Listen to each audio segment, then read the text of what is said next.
I have called this video the BP-51 Killer, or BP-51 is dead, I haven't decided yet, for a very good reason. And to find out why, I've used this clickbaity title. Well, watch this. I decided that I had transformed all my troop carrier suspensions into something that was so much better than standard. But then again, the standard wasn't particularly good, so it's not actually difficult to make it better than standard, but to make it really good is quite difficult. But how about going from really good to sensational? I'm Andrew St Pierre White, explorer, overlander and broadcaster with over 40 years driving 4x4s in association with Egon, game-changing simplicity. So my Saturday morning project is to wire up the shock absorbers. Each individual shock has a control valve in it, controlled in the cab by this guy. I'll show it closely to you during my tests, which I will do on my trip.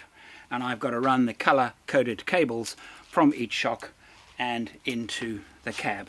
That's my project this morning. My motivation was that I know that I had got troopy suspensions working extremely well, and the ride over rough stuff was fabulous.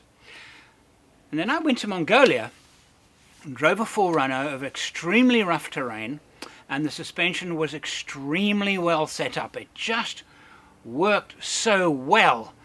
And I thought to myself, I know I haven't got the absolute best in the troop carriers that I have built, although I've done well. What would I need to do to really get it great? And my answer came, you need the best shocks you can buy. The GoPro, but I'm just going to go ahead and drive a bit and get some shots. For the first time, I am trying a 2.5-inch diameter shock absorber, this one made by Superior Engineering in Australia. Electric in-cab adjustable monotube with reservoir shock absorbers for my lift kit based on Terrain Tamer smart coils on the front and parabolic spring sets at the back. The idea here now is that I've got corrugation, and I've set the shock absorbers on the minimum, the softest, and I want to film them how they work with these corrugations. And I'm running the camera on high speed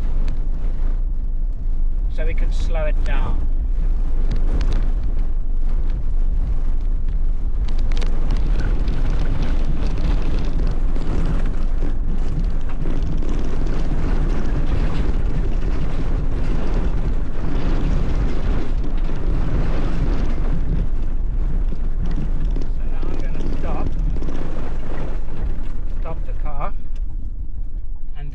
Turn the shocks up, so crank them up. So I'm keeping the back on 3 and the front on 2. It's difficult to see from this view the difference the adjustable shocks have made, but inside the cab it's quite obvious to me. What this shot does show, though, is the brutal punishment our suspensions take on corrugations. How these cars stay in one piece sometimes defies explanation.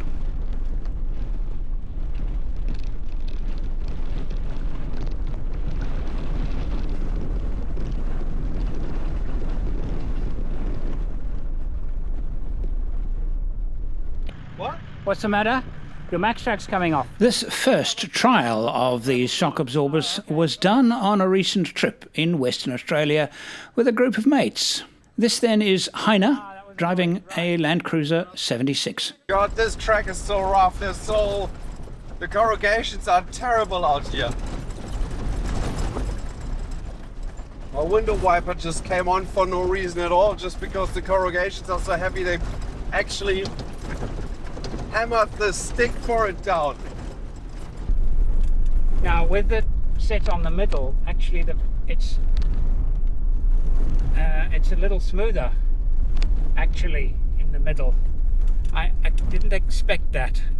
It's a nice track. This section actually goes alright. but some of the corrugations are so brutal.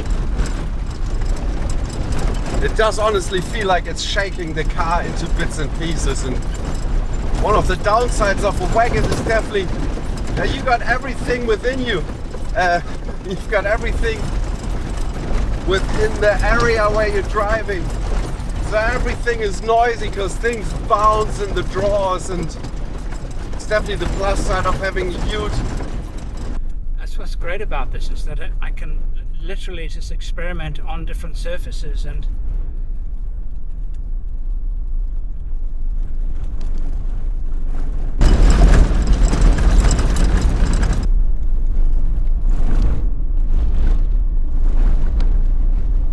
I think the feeling of corrugations is best described as sitting inside the compacting drum of an earth compactor.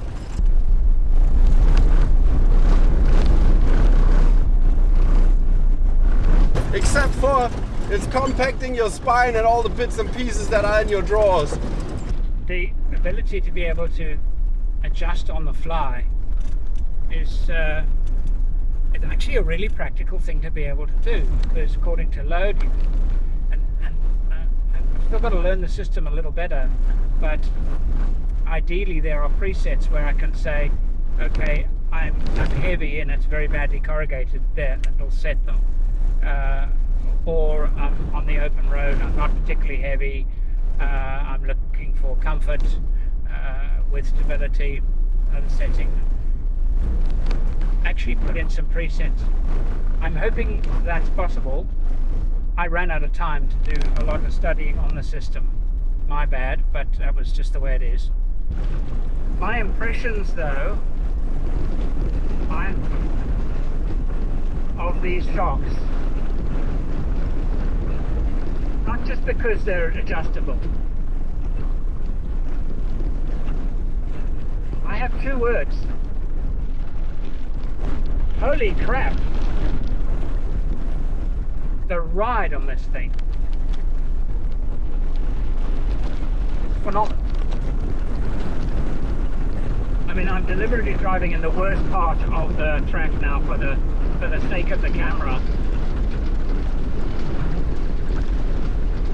Guys are, you know, saying really bad, and I'm thinking, not really bad compared to what I'm used to.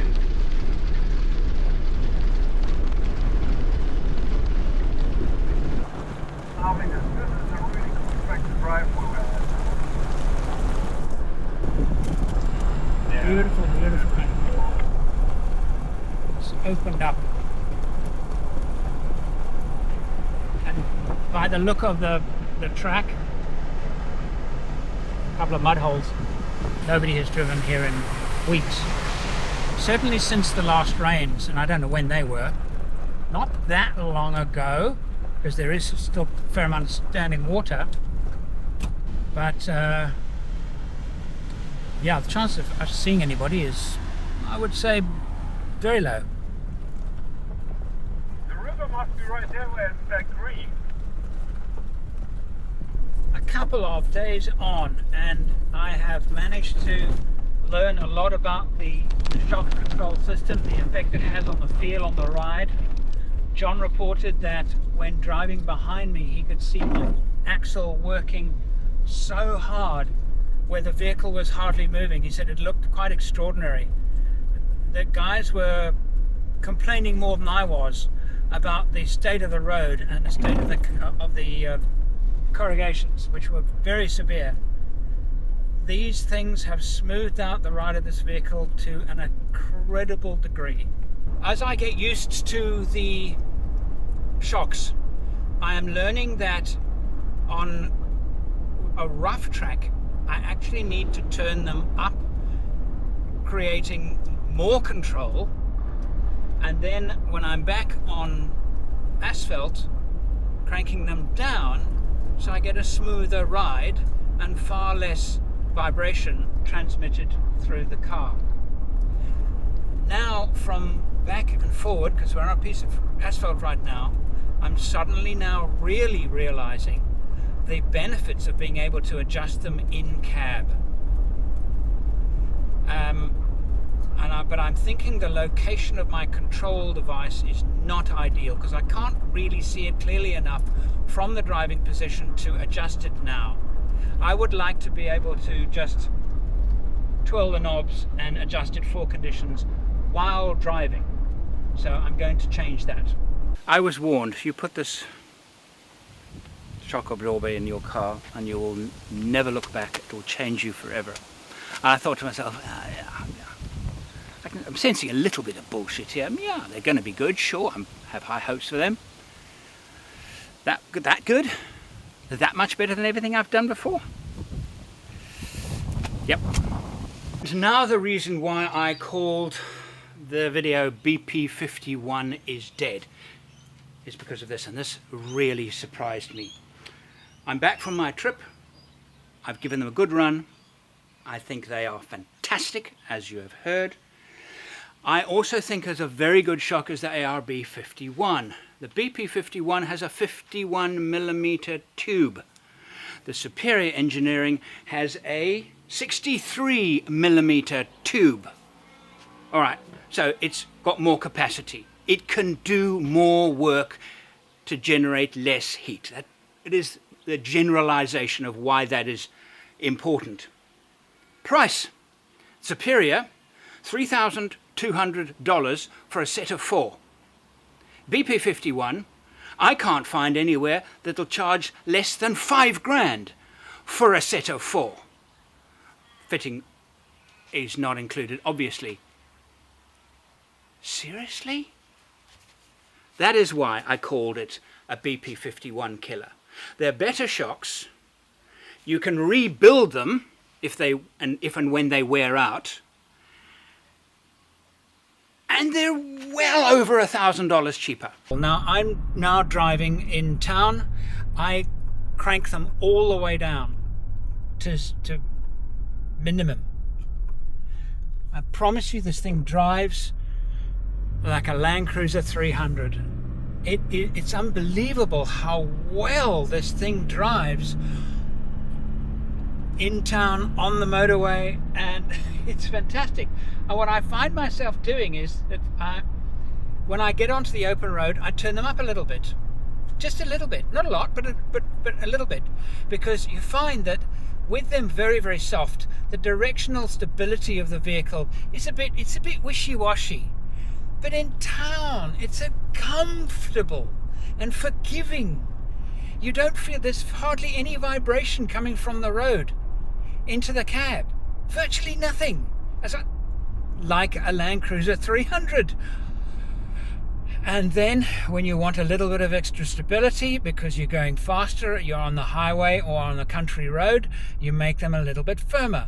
When you then get into rough stuff, bad corrugations, you actually want to make them a little bit further, a little harder, firmer.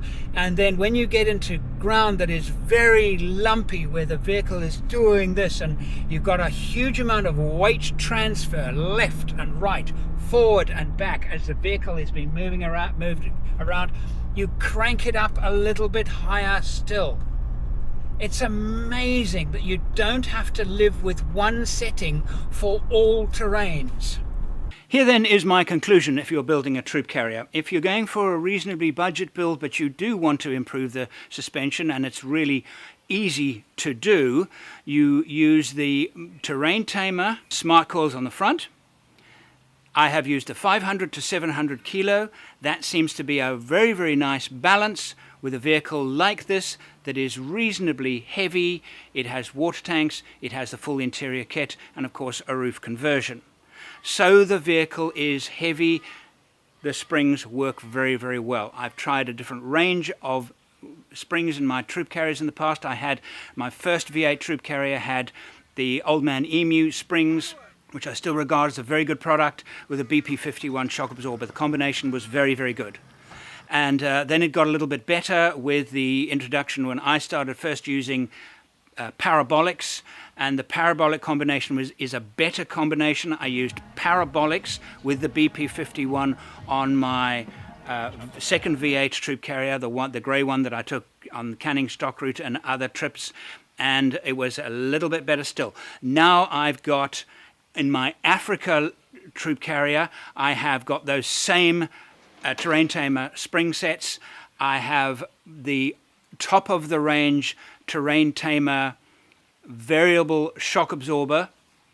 They are not as good as the BP-51, but they are a fraction of the price, and I'm very happy with my Africa rig.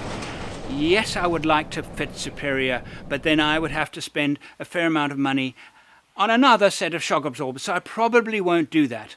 I will live with the terrain tamer dual reservoir shock. It's a great product, very, very good product. So if you're building a budgety, that's what I would go for. Terrain tamer, front and back, shocks and springs. Now if you've got a little bit more money to spend, forget about the BP-51. It's just not even worth considering. Go straight for the Superior. I do not know if Superior is available in South Africa. I don't think it is, but you might have to do a few inquiries about that. I was chatting to Paul Marsh, of course, who built my Africa troop carrier, and I called him after the trip, and I told him about them, and he was going, "What's the price?" I told him the price, and it was kind of a long silence on the phone. He said, "You're kidding me." Yeah, that's the price. And, okay, fine. And he was kind of, well, if you think they're that good, then I've got to look into it. So maybe Paul will make them available in Africa. And maybe I will have them fitted to my Africa vehicle sometime in the future. But right now, I am more than pleased with the way this guy is riding. And if you want to check out that epic trip, it's on the Alternative channel. You'll find the link in the video description. Until next time.